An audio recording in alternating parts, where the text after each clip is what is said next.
اسلام کی تعلیم بڑی متوازن ہے. ایک طرف سوال کی مذمت ہے، مت اپنا دستے سوال دراز کرو کسی کے سامنے. جو شخص ہاتھ پھیلاتا ہے مانگنے کے لیے وہ اپنی عزت نفس کو ہتھیلی پر رکھ کر آپ کے سامنے پیش کرتا ہے، اور آپ ٹھوکر مار دیتے ہیں اس کی عزت نفس. مانگو اللہ سے، اللہ کسی کے دل میں ڈالے تمہاری ضرورت پوری کر سکتا ہے، بغیر اس کے کہ تم کسی کے سامنے دستے سوال دراز کرو.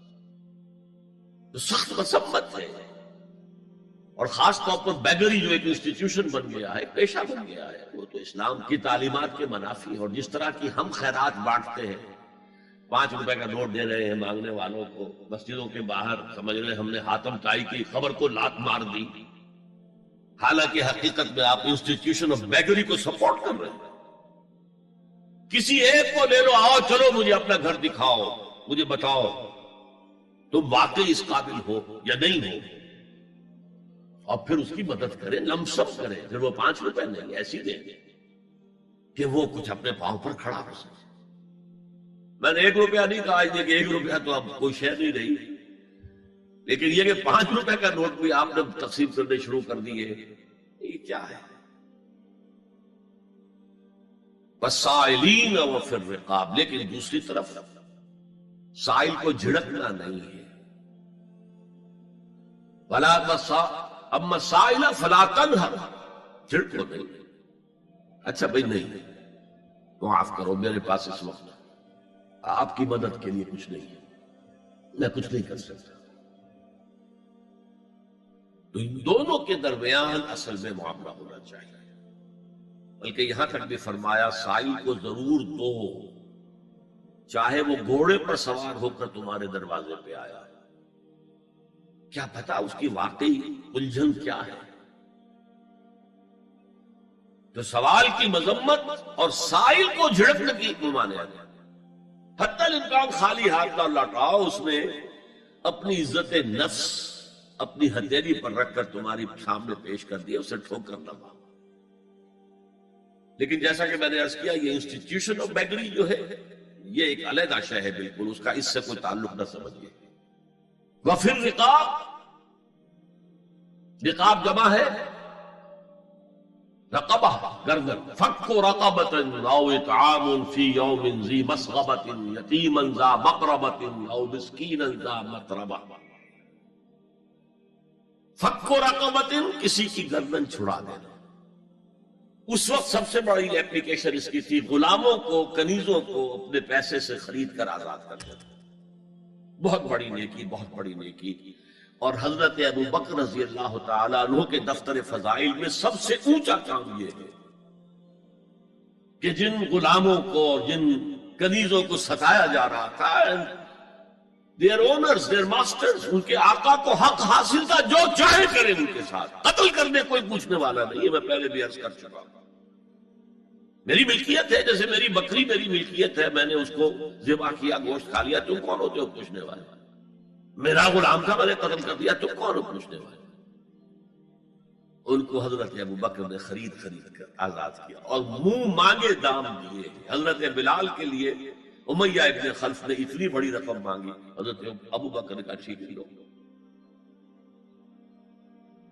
باپ نے کہا بھی ابو قحافہ نے، ابو بکر کو کوئی غلام خریدنا ہی تھا کہ کوئی طاقتور آدمی جو کام آ سکے کہیں، اس کو خریدنا چاہیے. مجھے کیا پتا ابو بکر کس لیے خرید رہا اور کس کے لیے خرید رہا. آج کے دور میں اس کی اپلیکیشن ہوگی. کوئی شخص جو ہے اگر قرض میں اس طرح جکڑا جائے کہ لاکھ ہاتھ پاؤں مارے نکل نہیں سکتا، اس کو کوئی لمپ سم مدد دے کر اس قابل کیا جائے کہ وہ پھر اپنے پاؤں پر کھڑا ہو جائے. یہ نہیں کہ اسے آپ ہر مہینے کچھ رقم دیتے رہے مینٹیننس کے لیے، نہیں، اس سے تو وہ اسی پوزیشن میں رہے گا. یہ بعض مائنورٹی کمیونٹیز کے اندر یہ معاملہ موجود ہے.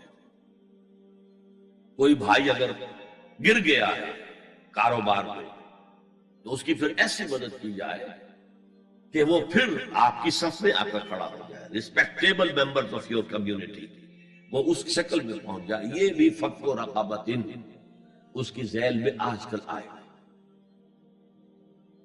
اب اس کے بعد آیا وَأَقَامَ الصَّلَاةَ وَآتَى الزَّكَاةَ. یہ دو کیا ہیں؟ یہ عبادات کی شکل میں دو ستون ہیں جو ان دو چیزوں کو سپورٹ کرتے ہیں جو اب تک بیان ہوئی ہیں. ایمان کو تازہ رکھنے کے لیے نماز قائم کرو. ہر نماز ایمان کی تجدید ہے. اقیم الصلاۃ لذکری، نماز قائم کرو میری یاد کے لیے. اپنا عہد اللہ کے ساتھ تازہ کرو. ایاک نعبد و ایاک نستعین، اے اللہ ہم تیری ہی بندگی کرتے ہیں اور کرتے رہیں گے، تجھ ہی سے مدد مانگتے ہیں اور مانگتے رہیں گے. اپنے اس عہد بندگی کو تازہ ایمان کو تازہ. الحمدللہ رب العالمین الرحمن الرحیم. ایمان باللہ تازہ ہوا نا.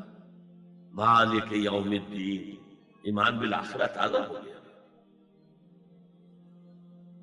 یہ ہے ایمان کو قائم رکھنے کے لیے، نیکی کی اس روح کو برقرار رکھنے کے لیے اللہ تعالی کی طرف سے یہ ستون ہے. الصلاۃ عماد الدین، دین کا ستون ہے یہ نماز. اس بحث میں اس کا مقصد کیا ہے وہ میں نے بیان کر دیا. بعد میں کیوں آ رہا ہے؟ لیکن اصل شے ہے ایمان، اور ایمان کو سپورٹ کرنے والا ستون ہے نماز. عملی نیکی میں اصل شے ہے ہمدردی، ہمدردی میں مال خرچ کرنا، اور اس کے لیے ستون ہے زکوٰۃ. کم سے کم یہ 2.5% تو نکالو. بوتل کا کارک تو کھل جائے، پھر اور بھی دو، اور بھی دو، اور بھی دو. یہ تو obligatory ہے، یہ تو فرض ہے، یہ تو لازم ہے. لیکن مقصد کیا ہے؟ اس کو جو سمجھ لیا بس یہی زکوٰۃ ہی ہمارے ذمے میں ہے، وہ بڑے مغالطے میں. حضور نے فرمایا صلی اللہ علیہ وسلم ان فی المال حقا سوى الزکوٰۃ. اے مسلمانوں یہ نہ سمجھنا کہ بس زکوٰۃ ادا کر دی تو تمہارے مال کا سارا حق ادا ہو گیا. ان فی المال حقا سوى الزکوٰۃ، تمہارے اموال میں حق ہے اللہ کا زکوٰۃ کے علاوہ بھی. اور پھر آپ نے یہ آیت پڑھی وَآتَى الْمَالَ عَلَىٰ حُبِّهِ ذَوِي الْقُرْبَىٰ وَالْيَتَامَىٰ وَالْمَسَاكِينَ وَابْنَ السَّبِيلِ وَالسَّائِلِينَ وَفِي الرِّقَابِ وَأَقَامَ الصَّلَاةَ وَآتَى الزَّكَاةَ. یہاں آتا زکوٰۃ تو ہے ہی ہے، اس سے پہلے جو آ رہا ہے یہ سرپلس ہے، اس سے آگے کی بات ہے، یہ ایڈیشنل ہے. اسی لیے جب انفقوا انفقوا انفقوا انفقوا انفقوا کی جو تکرار ہوتی ہے قرآن مجید میں، تو ایک جگہ پھر سوال کیا صحابہ نے کتنا خرچ کرے؟ فرمایا قل العفو، کہہ دو جو بھی ضرورت سے زائد دے ڈالو. Don't accumulate, don't retain any thing.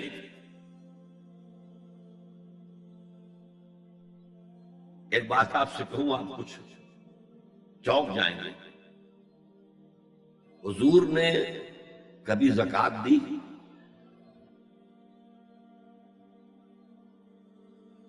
کبھی نصاب کے بقدر پیسہ آپ کے پاس جمع ہوا کہ آپ پر زکوٰۃ واجب ہوتی؟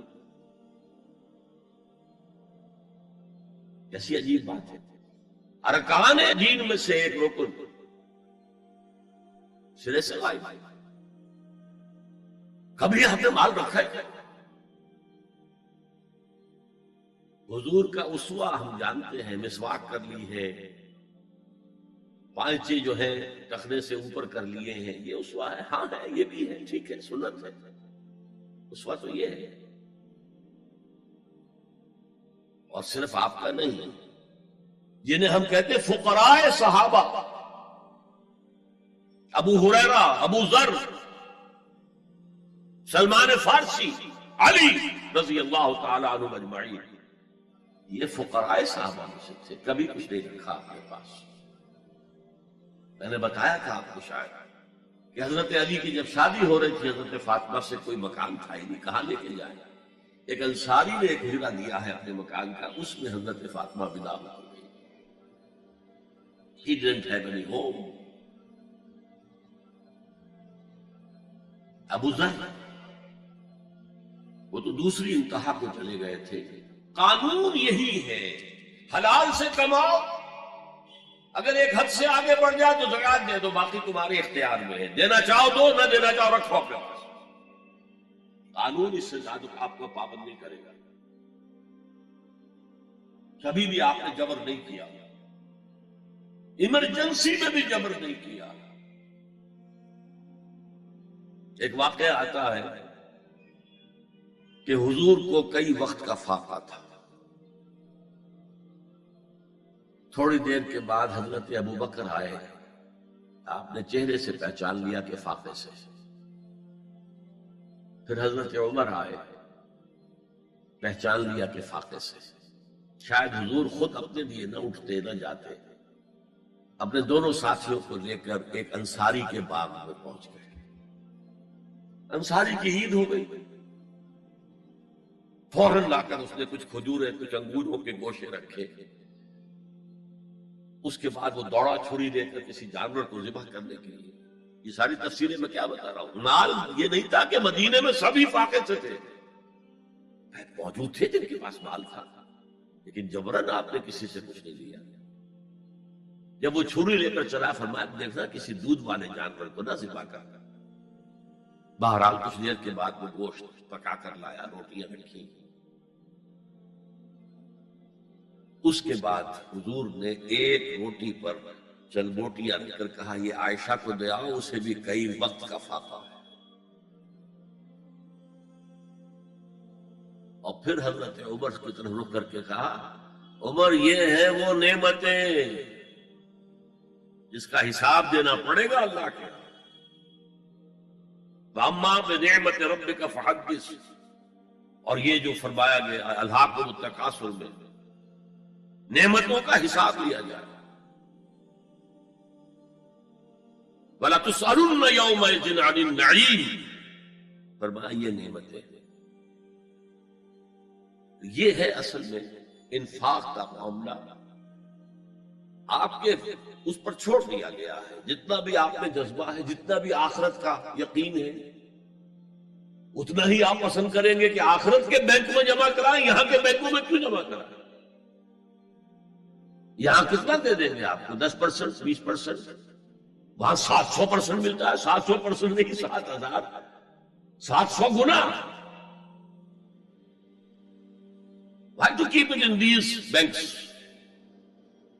حضرت مسیح کا جو پہاڑی کا واس بہت مشہور ہے، سرمن آف دا ماؤنٹ، بڑے پیارے الفاظ میں آپ سے اپنا تاثر عرض کیے بغیر نہیں رہ سکتا.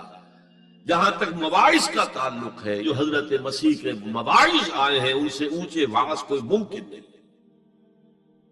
اسی میں یہ جملہ بھی ہے، دیکھو اپنا مال زمین پر جمع نہ کرو، جہاں چوری بھی ہوتی ہے ڈاکہ بھی پڑتا ہے، کیڑا بھی خراب کرتا ہے. آسمان پر جمع کرو جہاں نہ چوری کا اندیشہ، نہ ڈاکے کا خوف، نہ کیڑا خراب کر سکے. اس لیے کہ میں تم سے سچ کہتا ہوں کہ جہاں تمہارا مال ہوگا وہیں تمہارا دل ہوگا. مال یہاں ہوگا تو دل اٹکا ہوا ہوگا، اور فرشتے اس طرح گھسیٹ کر کھینچیں گے آپ کی جان کو جیسے کہ سیخ پر سے کباب کھینچا جاتا ہے. اور اگر دل وہاں لگا ہوا ہے جس کے لاکھوں کروڑوں ڈالر سوئس بینک میں جمع ہیں، اسے کہا جائے نکل جاؤ پاکستان سے، اسے کوئی تکلیف ہوگی؟ نکل جاؤ فلاں ملک سے، ملک بدل کرتے تو کیا تکلیف؟ میرے بینک کے اندر پیسے ہیں. البتہ جس کا باہر کچھ نہ ہو اسے اگر یہ دی جائے سزا تو اس کی تو جان پر بن جائے گی.